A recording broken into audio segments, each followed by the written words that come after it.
अस्सलाम वालेकुम नाजरीन, उम्मीद है आप लोग खैरियत से होंगे। नाजरीन, आज मुजफ्फराबाद में एक इंतहाई अफसोसनाक वाक़या हुआ जब एक फ़ौजी हेलीकॉप्टर गिर कर तबाह हो गया। फ़ौजी हेलीकॉप्टर उधर मुजफ्फराबाद स्टेडियम से टेक ऑफ कर रहा था। उसमें कुछ 17 लोग सवार थे, लॉ इन्फोर्समेंट ऑफिशियल से। आजकल जो law and order situation Kashmir में चल रही है उसमें बाज़ात जो उधर ऑफिशियल्स हैं उनकी शटलिंग के लिए, उनको एक जगह से दूसरी जगह शिफ्ट करने के लिए हेलीकॉप्टर का इस्तेमाल हो रहा है, क्योंकि कई जगहों पे रोड ब्लॉक थे। तो ये हेलीकॉप्टर की डेस्टिनेशन रावलाकोट थी, मुजफ्फराबाद से उड़ा। इधर से जो फ़ौजी ऑफिशियल्स उसमें सवार थे, इनको उसने उधर ड्रॉप करना था और वहाँ से जो लोग जिनको मुजफ्फराबाद आना था उनको इधर लेकर आना था। लेकिन यूं ही टेक ऑफ किया, उधर ही गिर कर तबाह हो गया। यानी कि कोई ऐसा कोई टेक्निकल फॉल्ट आया और कोई ऐसा इशू नहीं हुआ। जिस तरह लोग बाज़ औक़ात कोई ज़रबन तकसीमियाँ अपनी कर रहे हैं आजकल की सिचुएशन के हवाले से, एटलीस्ट मेरे नॉलेज में ऐसी बात नहीं है। तो वो उधर गिर कर तबाह हो गया, उसको आग लग गई, उसमें जो लोग सवार थे बेचारे सारे ज़िंदा जल कर शहीद हो गए। और इसमें जो मैं एक वीडियो देख रहा था जिसमें कोई कश्मीरी लोग, मुजफ्फराबाद के रेजिडेंट्स, वो ये मंज़र देख रहे थे और उधर से वीडियो बना रहे थे। और उधर से मैं ख़वातीन की आवाज़ें सुन रहा था जो माएँ थीं, और वो जिस हालत में थीं, जिस करब में थीं, इन बच्चों को इस तरह ज़िंदा जलते हुए देखकर, ये फ़ौजी जवान जो हैं उनको ज़िंदा जलते हुए देखकर, वो बड़ा ही एक हार्ट रेंडिंग, एक दिल दुखा देने वाला और यानी कि एक याद दिलाने वाला कि जो माँ का जो एक ममता का जज्बा होता है वो बाज़ का दूसरे के बच्चे को भी बुरी हालत में देख के तड़प उठता है। और वो मंज़र उधर देखने में आया। खैर, बहुत ही अफसोस हुआ, ये इंतहाई एक अफसोसनाक वाक़या है।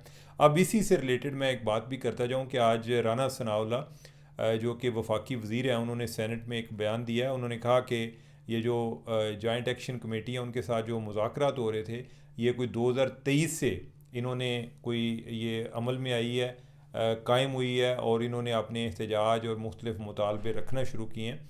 तो पहले जो इनके मुतालबे थे वो मान लिए गए, जैसे बिजली की जो फ़ी यूनिट कीमत है उसको 3 रुपये किया गया, और फिर जो गंदम की कीमत है उसको 2000 किया गया, जो कि अब 2100 है।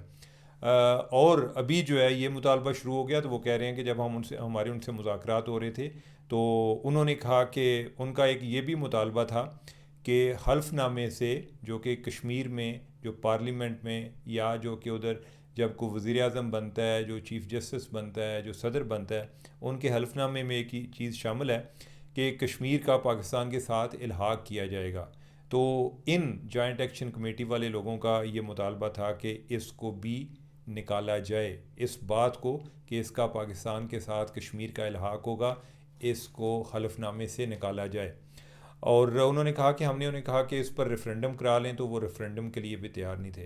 नाजरीन, ये बहुत ही अफसोसनाक सूरत हाल है। मैं पहले भी बात करता हूँ, और फ्रेंकली मैं तो वो शख्स हूँ कि जिसे जो अफ़गान लोग हैं उनको भी कोई तकलीफ़ पहुँचाए पाकिस्तान में, हालांकि अक्सरियत पाकिस्तानियों की जो अफ़गान शहरियों के ख़िलाफ़ है, मुझे बड़ा दुख होता है। गरीबुल वतन है बेचारे, कोई नस्ल दर नस्ल से वो हिजरत में है, मुझे उन पर भी दुख होता है। उनके भी एक रिलेटेड स्टोरी है, उस पर भी हम आते हैं। लेकिन ये है कि जब मैं ये सोचता हूँ कि हमने तो कश्मीर के लिए क्या कुछ नहीं किया। मेरे जो अपने साथी हैं, मेरे क्लास फेलोज़, वो कश्मीर जहाद में शहीद हुए, कश्मीर काज को पाकिस्तान ने ज़िंदा रखा, और अभी तक जो कुछ कर रहे हैं और हर तरह की सहूलतों से नवाजा, हमें तो कभी एहसास ही नहीं हुआ फ्रेंकली। और मुझे पहली दफ़ा एहसास हो रहा है कि ये अपने आप को हमसे अलहदा तसव्वुर करते हैं। और मैं आज भी यकीन रखता हूँ कि ये सब लोग ऐसे नहीं हैं। ये दरमियान में जिनकी आवाज़ें ज़रा कुछ ज़्यादा, जिनके हाथ में मेगाफोन आ जाता है, वो फिर जो जी चाहे कहते जाते हैं। कश्मीरियों की अक्सरियत जो है वो पाकिस्तान के साथ रहना चाहती है। और मुझे इस चीज़ का भी दुख हुआ कि जिस तरह ये मुहाजिरीन की नशिस्तें हैं उस पर जितना एक शोर मचा हुआ है, कि मैं तो समझता था कि कश्मीर काज के मुहाफ़िज़ आज़ाद कश्मीर के लोग हैं पाकिस्तान से भी ज़्यादा। लेकिन अगर अभी आके पता चला कि ये तो पाकिस्तान जो है वो मुहाफ़िज़ है, आज़ाद कश्मीर के लोग जो हैं वो तो मकबूजा कश्मीर के लोगों के साथ, यानी कि उनको हक़ नुमाइंदगी देने को तैयार नहीं है। और अगर आपको नशिस्तों पर एतराज़ है, कोई कहता है कि वोट कम है और इधर एक नशिस्त पे जी इतने वोट लेकर लेकर आ जाते हैं। अच्छा, इसमें एक और काबिल गौर बात यह है कि इन नशिस्तों पे इलेक्शन लड़ने के लिए आपका कश्मीरी महाजिर होना ज़रूरी नहीं है, आपका पाकिस्तान में रहना ज़रूरी नहीं है। जो लोग कश्मीर में रह रहे हैं, जो उधर इलेक्शन कंटेस्ट करता है वो इन सीटों पर भी कर सकता है। इसी तरह जैसे नवाज शरीफ हैं, वो लाहौर से भी लड़ रहे होते हैं, मानसरा से भी लड़ रहे होते हैं। तो भाई अगर आप अपनी सीटों पे क्या करते हैं, आपको सीटों पे क्या एतराज़ है? अगर आपको लगता है कि जो आपके अगर दावे को माना जाए कि उधर कोई लोग आके कॉम्प्रोमाइज़ हो जाते हैं, तो आप खुद चले जाएं। आप अगर उधर वोट कम वोटों से जीतना आसान है, तो आप जाके उधर कंटेस्ट किया करें, बजाय इसके कि आप सीटों के एक ख़ात्मे का मुतालबा करें जो कि मुहाजिर कश्मीरियों के लिए उनकी नुमाइंदगी के लिए रखी गई हैं। एनीवे, जो मैं अफ़गानिस्तान की बात कर रहा था, ये इटली के हवाले से ख़बर है और इंतहाई अफसोसनाक है कि जहाँ एक पाकिस्तानी और 3 अफ़गान बशिंदों को वैन में ज़िंदा जलाने का वाक़या हुआ है, जिसने पूरे इटली को हिला दिया है। ये बच्चे उधर मेहनत मजदूरी करते हैं। मैं आपको पहले भी कल भी बातें कर रहा था, मुझे बात का बड़ा दुख होता है। बेचारे गरीबुल वतन जितनी मुशक्क़त करते हैं, जिस तरह अपनी जान पर खेलते हैं, इतना बड़ा रिस्क ले के बाहर काम कर रहे होते हैं। अब इनके बारे में कि उनकी कार को, उनकी वैन को ज़िंदा जला दिया गया है, और इससे बड़ी सितम ज़रीफ़ी ये है कि जो जलाने वाले हैं वो पाकिस्तानी हैं। ये लड़के जो हैं ये उधर कोई ये जो पाकिस्तानी इन्होंने को बाग लिया हुआ था, ये उधर काम करते थे, और एक फ़ी योमिया जो एक फ़ी दिन के हवाले से उनको गालबन 75 यूरो का इनका उनके साथ कॉन्ट्रैक्ट था कि इन्होंने देने होते थे। या कोई कमो बेशी हो सकती है, कमी बेशी हो सकती है, लेकिन मेरा ख्याल कोई इतना सा था। उस पे झगड़ा था, काफ़ी देर से उनको पैसे नहीं दे रहे थे, और अभी इनको साथ लेकर गए गाड़ी में, फिर उनको पीछे बिठाए रखा, उन पर कोई तेल छिड़का और उनको आग लगा दी। जिन लड़कों ने बाहर निकलने की कोशिश की, उनको बाहर नहीं निकलने दिया गया। बड़े ही एक कबीह किस्म का एक फ़ेल है, बड़ा आई डोंट नो, मैं तो हैरान होता हूँ। मुझे तो ये लगता है कि जैसे ये खुदा की तरफ से लानत है ऐसे लोगों पर कि जो इतनी बुरी फितरत के लोग होते हैं, ये किस तरह ऐसे काम कर लेते हैं। यानी कि दूसरे इंसान को इस तरह, यानी कि उसको मारना, इतनी एक दरिंदगी दिखाना, इसके बारे में सोचने के लिए भी आपको बड़ा कोई ईवल नेचर होना चाहिए। और जो लोग इस तरह के काम करते हैं, मैं क्या कह सकता हूँ, अल्लाह ताला उनको हिदायत दे वाली तो मुझे नहीं लगता कि इस तरह हिदायत आती है, लेकिन यह है कि इन लोगों को करार वाकई सज़ा देनी चाहिए। ईरान के हवाले से कल हम बात की, उसको फिर नज़र लग गई। पहले हम बात कर रहे थे कि ट्रंप दे लारे थे मुड़े रह गए कुआरे। वो कल जब हमने विला किया, वो तो एक लम्हाती कैफियत होती है कि सिचुएशन बदलती रहती है। उस टाइम ये आ रहा था जी कि 2-3 दिन में डील हो सकती है। बाद में फिर आया जी कि उनका एक अपाची हेलीकॉप्टर है वो गिर गया उधर स्ट्रेट ऑफ हॉर्मुज़ के करीब, और ट्रंप ने कहा कि हम अंदाज़ा लगा रहे हैं। एक तो ये चीज़ तय हो गई थी कि उसको ईरानी ड्रोन लगा था, लेकिन वो ये तय करने की कोशिश कर रहे थे कि क्या वो जानबूझ के मारा गया है या कि इत्तफाकिया तौर पे लगा है। इस चीज़ का वाज़े नहीं हुआ, लेकिन उन्होंने बमबारी शुरू कर दी। अब जब इस तरह का माहौल होता है, बदएतमादी वाला माहौल, उसमें तो कोई एक दूसरे को शक का फ़ायदा देने को भी तैयार नहीं होता, और यही सूरत हाल उधर हुई। कोई तकरीबन 20 जगहों पे ईरान में कोई उनके 20 जगहों पे अमरीकियों ने टारगेट किया, और जवाबी तौर पे ईरान ने फिर जो हमले किए हैं उसमें बहरीन, जॉर्डन और कुवैत में उन्होंने हमले किए हैं, और उनका ये कहना है कि हमने जो अमरीकी इंस्टॉलेशंस हैं उधर उन पर हमले किए हैं। तो सूरत हाल कोई मर्ज़ बढ़ता गया जूं जूं दवा की। बस इसको मैं तो ये कहूँगा कि इसको संजीदा न ले। ये ऐसे ही है कि जैसे आगे ये चीज़ चलती रहनी है। मुझे ऐसे लगता है कि जैसे कोई अगर मुआहिदा हो भी जाता है तो कोई इतना पायदार मुआहिदा नहीं होगा, और ये जंग जब एक दफ़ा चल पड़ती है तो इसको रोकना बड़ा मुश्किल होता है। मेरा ख्याल है अब जब ट्रंप को इस बात का एहसास हुआ है तो वक्त गुज़र चुका है, और अब उनके फेवर में भी नहीं है कि ये जंग चले, लेकिन जंग चल रही है। अमेरिका में जो इस टाइम महंगाई है वो अपने रिकॉर्ड पर है, यानी कि 2023 से पहले इतनी महंगाई थी जिधर अभी जिस लेवल पर महंगाई अमेरिका में पहुंच गई है। फिर उधर जो तेल की कीमतें हैं उसमें कुछ 40-50% इजाफा हुआ है। तो ये ट्रंप के लिए एक बहुत बड़ा सियासी तौर पे दचका है, ऐसे वक्त में जब आगे जाके उनके मिड टर्म इलेक्शन होने जा रहे हैं, और अगर मिड टर्म इलेक्शन में ट्रंप की पार्टी को शिकस्त होती है तो इसका मतलब है कि ट्रंप के जो रए से दांत हैं वो भी निकल जाएंगे, और लिहाजा उसको ये फ्रस्ट्रेशन है, और ईरान को भी इस बात का पता है कि ये बड़ा फ्रस्ट्रेटेड है। वो भी उसको जितना ज़्यादा उसको ख्वार कर सकते हैं वो भी कर रहे हैं। तो लिहाजा ये सिलसिला चलते रहना है। अगर ईरान या इज़राइल अमेरिका इन के दरमियान कोई ना कोई मसला जो है ना, कोई आने वाले टाइम पे मुझे इतनी जल्दी चीज़ें रुकती हुई नज़र नहीं आई। मैं पहले भी आपको इस बात का, इस खदशे का इजहार भी कर चुका हूँ। फिर दरमियान में उम्मीद लगती है, बंदा सोचता है कि हो सकता है ऐसी गलती हो गई है। लेकिन यह है कि मैंने नाजरीन एक चीज़ को देखा है कि हक़ाइक़, हमारी ख्वाहिशात जो भी हों, हमें हक़ाइक़ को ज़रूर जानना चाहिए। हक़ाइक़ गैर जज्बाती होते हैं और वही प्रिवेल करते हैं। आपके जज्बात ज़रूरी नहीं प्रिवेल करते। बाज़ औक़ात हो सकता है कभी आपका तुक्का लग जाए, लेकिन आपकी कैलकुलेशन जज्बाती लिहाज से देखा जाए तो वो दुरुस्त नहीं होती। तो ये सूरत हाल हमें अब इधर भी नज़र आ रही है। इवन जो हमारे सालिस हैं, जो पाकिस्तानी हैं, वो भी कोई इतना ज़्यादा कोई एक्साइटेड नहीं है। उन्हें भी नहीं लगता कि कोई इतनी जल्दी जंग बंद होने वाली है। बस यही है कि दरमियान में कोई राब्ते का किरदार तो अदा कर रहे हैं, लेकिन दैट विल टेक टाइम। इतनी जल्दी होने वाली चीज़ें नहीं हैं। अब आ जाते हैं तालिबान के हवाले से। बड़ी अजीब खबर आई है और मैं अभी तक इसको समझने की कोशिश कर रहा हूँ कि ये हुआ क्या है। कि तालिबान के अमीर के हुक्म पर उधर एक सूबा लुगर, उधर की पुलिस एहलकारों ने अपने स्मार्टफोन्स तोड़ डाले। अब इसकी क्या वजह हो सकती है? इसकी दो वजूहात हो सकती हैं। एक वजह तो ये हो सकती है, एक ज़माना था जब पाकिस्तान में जिहाद का बड़ा एक चर्चा था, बड़ा एक ट्रेंडी चीज़ थी। बहुत सारे लोग जो हैं वो कश्मीर जिहाद के लिए जाते थे, अफ़गान जिहाद के लिए भी जाते थे। इवन कश्मीर के लिए भी जो ट्रेनिंग होती थी वो अफ़गानिस्तान में होती थी। तो उस टाइम जो एक मसलन लश्कर तैयबा के जो लोग हैं, इधर इनके रसाले पढ़ते थे, तो उसमें एक चीज़ होती थी जी कि ये टीवी नहीं देखना चाहिए, ये गैर शरई है। और आए दिन उधर कोई वाक़यात बयान किए जाते थे, जी फ़लाँ साथी ने टीवी तोड़ दिया, फ़लाँ ने तोड़ दिया, फ़लाँ ने तोड़ दिया। तो ये एक शैतानी आला है, उसको समझ के तोड़ दिया। लेकिन अब यह है कि उन लोगों ने अब तो टीवी देख रहे हैं। ये ऐसे ही है कि जैसे शुरू में तस्वीर बनाने पर भी इसी तरह ममानियत थी। जूँ जूँ चीज़ें बदलती हैं, इनोवेशन होती है, उसमें मेरे ख्याल है इसीलिए मैं कहता हूँ कि इत्तेहाद की बड़ी शदीद ज़रूरत होती है। अब यह है कि क्या कोई इस तरह का मामला है कि उन्होंने कहा कि आप मोबाइल तोड़ दें, या एक दूसरी वजह हो सकती है।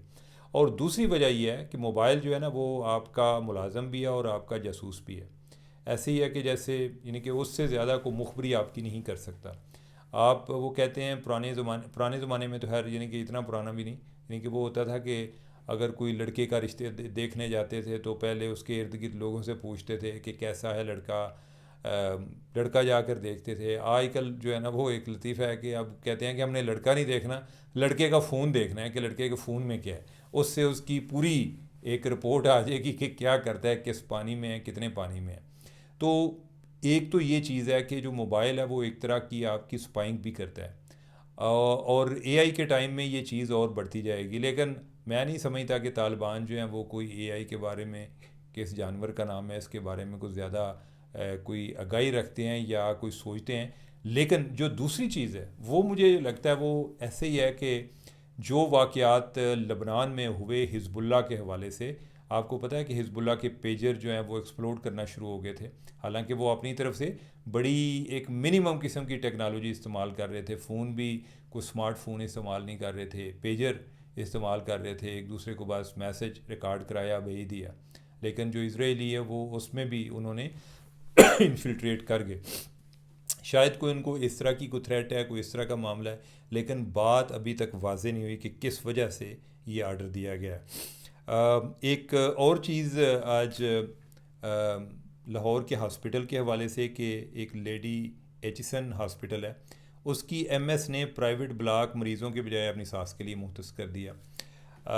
ये चीज़ उधर कुछ जो पेशेंट्स हैं या उनके अटेंडेंट्स हैं, उन्होंने कोई वीडियो बनाई है जिस पे ये लाहौर में एक बड़ा इशू बना हुआ है। वजह क्या बनी है, वजह अभी तक वाज़ेह नहीं हुई। और जो मेडिकल सुपरटेंडेंट है वो ख़ातून है, और ख़ातून की जो सास है, आपको पता है कि मर्द की सास जो है वो यानी कि वो जो है बचता फिरता है, डरता रहता है, तो ख़ातून की सास जो है उसकी तो ज़्यादा अकाउंटेबिलिटी होती है। अब क्या वजह बनी है मुझे आइडिया नहीं है, लेकिन जो लगता है यानी कि जो उसने कहा है कि मैं वजारत सेहत को अपने मौक़िफ़ से आगाह कर दिया, मैं मीडिया से बात नहीं करूँगी। तो वजारत सेहत की तरफ से जो आया है वो कह रहे हैं जी कि उसकी जो सास है उसको कोई मल्टीपल डिजीज़ हैं जिस वजह से उसको उधर रखा गया है। क्वाइट लाइकली कि कोई ऐसी डिज़ीज़ ना हो कि जो लगे कि कम्युनिकेबल है, जो कि आगे दूसरों को ट्रांसफ़र हो सकती है। क्या है इशू, आई डोंट नो। बाज़ औक़ात लोगों के बड़े बड़े संजीदा जेन्युइन मसाइल भी होते हैं, मुझे इसके बारे में पता नहीं है, लेकिन ये है कि ऑन द सरफेस ये एक बड़ी मायूब सी बात है। इन डेप्थ अगर जाएं तो क्या इससे निकले, इसके बारे में मैं कुछ बताने से कासिर हूँ। आज एक और ख़बर थी, पिछले दिनों चीफ सेक्रेटरी पंजाब, उन्होंने कुछ जर्नलिस्ट उनको उनके बारे में उन्होंने बोला कि इन्होंने मेरे बारे में कोई गलत ख़बर चलाई है कि चीफ सेक्रेटरी जो है उन्होंने अपने घर के साथ पता नहीं कितने एकड़ पे, 11 एकड़ पे या कितने पे, कोई एक बहुत बड़ा एरिया लान के लिए रेनोवेट किया और उस पर करोड़ों रुपए लगाए जा रहे हैं, कुछ इस तरह से वो ख़बर थी। और फिर उस पर उन्होंने कोई एक्शन लिया और उन लोगों को नोटिस गए NCCIA की तरफ से। और फिर आज कोई जो 3 जर्नलिस्ट हैं, इरशाद भट्टी साहब, अनवर समराज साहब और सलमान हैदर साहब, इन्होंने इस मामले पे गैर मशरूत माफ़ी मांग ली है कि ये हमसे गलती हुई है। अच्छा नाजरीन, हमारे यहाँ आम तौर पे माफ़ी मांगना इसको बड़ा मायूब तस्वर किया जाता है। अच्छा, हम सारे मुतालबा भी करते हैं जी कि माफ़ी मांगनी चाहिए, लेकिन हम कहते हैं कि यार देखे ना, उन फिर माफ़ी मांगी सी क्यों नहीं। मेरे ख्याल माफ़ी को इनक्रेज करना चाहिए। अगर हम माफ़ी को इनक्रेज नहीं करेंगे तो लोग अपने रवैये पर नज़रसानी नहीं करेंगे। उन्हें पता होगा कि माफ़ी का रिवार्ड नहीं है। लोग इससे बुरा, इससे मज़ीद रिडिक्यूल करते हैं, लोग ज़्यादा मेलाइन करते हैं, वो मजाक उड़ाते हैं। ऐसा नहीं करना चाहिए, लोगों को इनक्रेज करना चाहिए। हम सब गलतियां करते हैं, वो लोग जो मजाक उड़ा रहे होते हैं वो भी करते हैं। दुनिया में कोई ऐसा शख्स नहीं है जो गलतियां नहीं करता, और इंसान होने के लिए ज़रूरी है कि वो गलती करे। मुझे तो अगर कोई शख्स ऐसा मिले कि जिसमें मुझे कोई खामी नज़र ना आ रही हो तो मैं हैरान हो जाता हूँ। मैं कहता हूँ मुमकिन नहीं है कि इसमें हामी ना हो। हामी इंसान के साथ साथ है, होती हैं, शॉर्ट कमिंग हर एक में होती हैं। उनकी एक बेहतरी की सूरत करनी चाहिए। अगर किसी से गलती होगी या उसको इस चीज़ का एतराफ़ करना चाहिए, इजहार करना चाहिए, और इसी तरह इन्होंने भी किया है, तो मेरे ख्याल इसको हमें अप्रीशिएट करना चाहिए। तो नाजरीन, इसके साथ साथ हमें ये भी सबक है कि सब लोगों की अपनी इज़्ज़त होती है। सब लोग जो अपने आप को मोतबर समझते हैं वो ज़रूरी नहीं कि इतने 2 नंबर हों जितने हम उनको समझते हैं। और मैं आपको अपने ज़ाती तजर्बे की बुनियाद पे कह रहा हूँ कि मैं, कई ऐसे लोग हैं जिनके बारे में अपने व्यूज़, अपनी ओपिनियन रिवाइज़ की है कि अगर पब्लिकली मैं देखूं तो उन लोगों को गाली देना वो ज़्यादा फैशनेबल है, ज़्यादा ट्रेंडी है, कूल है। हो सकता है कि मेरे को व्यूज़ भी ज़्यादा हैं, लेकिन अगर आप किसी को जानते हैं या हक़ाइक़ के बारे में इल्म रखते हैं तो मेरे ख्याल एक जर्नलिस्ट के पार्ट पर जो एक इख्तियारात का गलत इस्तेमाल है वो यही है कि आप किसी के बारे में गलत बात फैलाएं। आप सिर्फ अपनी बल्ले बल्ले के लिए, अपनी चुदराहट के लिए, अपने व्यूज़ के लिए लोगों को आप रिडिक्यूल करें, उनका मजाक उड़ाएं, उनके बारे में गलत बातें फैलाएं। हमें भी अपने गिरबान में झांकने की ज़रूरत है। तो नाजरीन, इस पे मैं अपना प्रोग्राम ख़त्म करता हूँ। मुझे दें इजाज़त। अल्लाह हाफिज़।